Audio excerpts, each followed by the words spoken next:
Every year, the seventh night of Hanukkah is also Rosh Chodesh, which means head of the month. Not many Jews are aware that we have a holiday celebrating the beginning of the month. Perhaps this is because it only appears once in the entire Torah. In Numbers 28, Moses is told to tell the Israelites all about the daily, weekly, monthly, and holiday sacrifices. Of course, the monthly ones are offered on the first day of each month, detailed in Numbers 28, verses 11 through 15, if you want to go look for yourself. But no need to go over there at this moment. Nothing else is discussed about Rosh Chodesh in the Torah, though it does say in the 81st Psalm to blow a shofar in the month in the covering of our holiday. So all we know about ancient celebrations of Rosh Chodesh is that they offered sacrifices and sounded the shofar. In the Talmud, the rabbis who instituted the calendar needed to know when the months began. So whenever someone saw the sliver of moon on the first night of the month, they would get a witness to verify that it actually was a sliver of moon, and they would tell the community that the new month had arrived. Then torches would be lit on mountaintops, looking very much like Lord of the Rings, and everyone would know that the new month had begun. The entire communal celebration was the addition of one blessing during the Amidah, a blessing for having seen the new moon, to be recited by the witnesses. Not really a big deal. Later, Rosh Chodesh came to be known as a women's holiday, a time for them to take an evening to celebrate, singing and dancing with their friends, often after going to the mikveh. This notion that Rosh Chodesh is for women comes from a midrash called Pirkei de Rabbi Eliezer, which says, when the men came to take their wives' gold earrings for the golden calf, the women refused to hand them over. They told their husbands, "We will not obey you and help you make an abomination that has no power or salvation." God rewarded them in this world for this refusal by granting them a greater degree of observance on Rosh Chodesh. And God rewards them in the world to come by giving them the power of constant renewal, which characterizes Rosh Chodesh. Unlike most Jewish holidays that are observed either at the beginning of the month or the middle with the new moon or a full moon, Hanukkah is strategically placed on the 25th of Kislev to ensure that we observe Rosh Chodesh during the festival.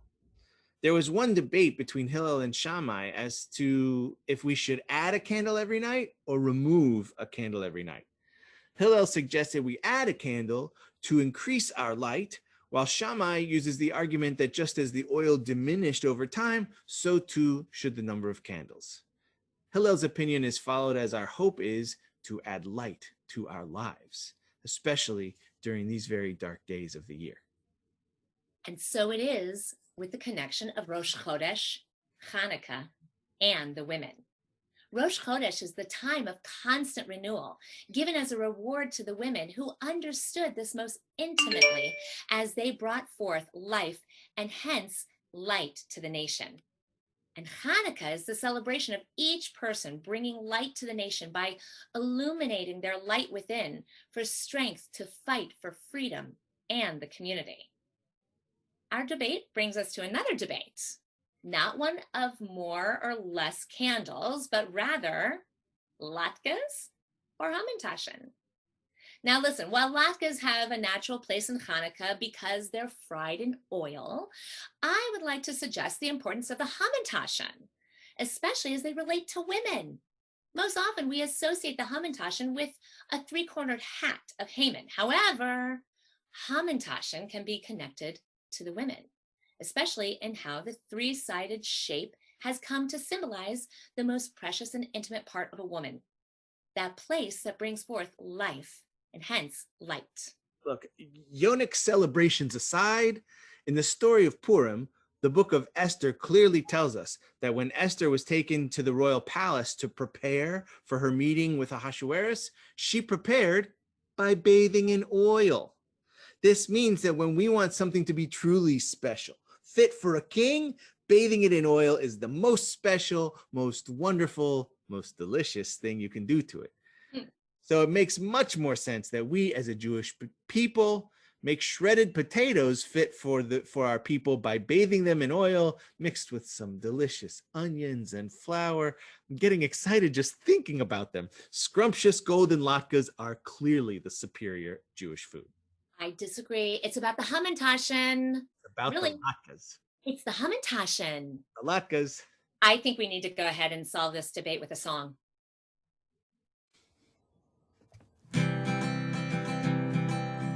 Come answer the question. Which one is the best one? Latkes.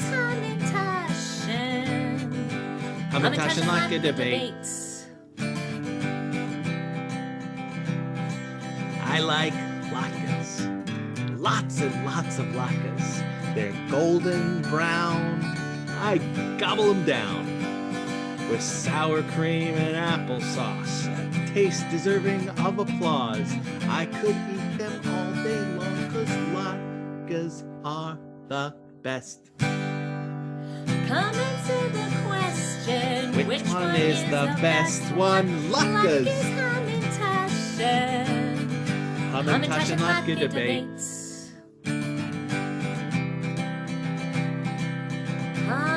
Hamantaschen are so sweet. They're full of stuff that's great to eat. Latkes are greasy. I eat them. I'm queasy. Sometimes even sneezy. They make me uneasy. Hamantaschen are the best. Come answer the question. Which one is the best one? Latkes. Hamantaschen latke debates.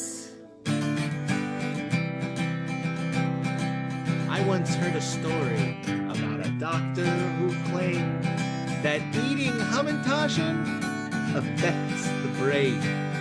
The more you eat, this doctor said, you're liable to wind up sick in bed. All the groove filling will go to your head. So eat potato latkes instead. Latkes are the best. Come answer the question. Which one is the best one? Latkes. Hamantaschen latke debates. Hamantaschen, they hit the spot. You can put them in your pocket. Latkes not. Why not? So many different flavors to choose. If you eat hamantaschen, you just can't lose. And it tastes just like glue. Hamantaschen are always in fashion. Hamantaschen are the best. Come answer the question. Which one is the best one? Latkes. Hamantaschen. It's a latke. Hamantaschen. Latka. Hamantaschen are the best. Latka is the best. Really? Hamantaschen, come Latka. on. Hamantaschen, Latka, hamantaschen, latka, hamantaschen, latka, latka, latka, hamantaschen, Hamantaschen latke latke debate.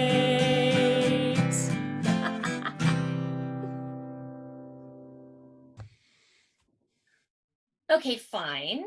You think you solved that, huh? You think you won that debate, don't you? Hanukkah. Well, here it is, okay?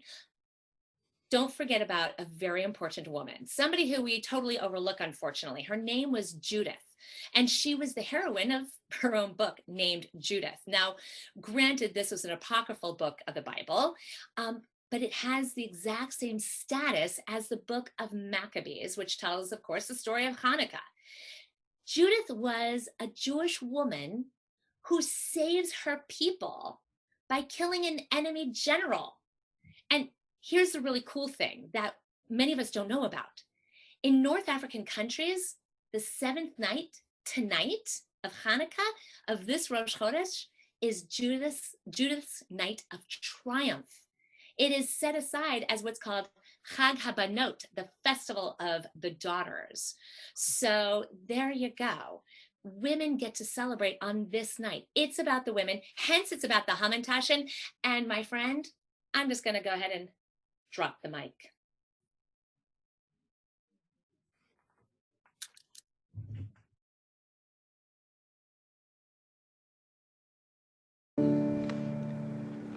Baruch atah Adonai Eloheinu melech haolam asher kidshanu b'mitzvotav v'tzivanu b'havneh shel Hanukkah. Baruch atah Adonai Eloheinu melech haolam she'asa nisim l'avoteinu bayamim hahem b'zman hazeh.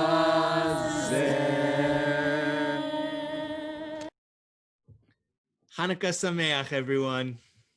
From your family at Hanefesh and Congregation B'nai Tzedek. Chag Sameach, everyone.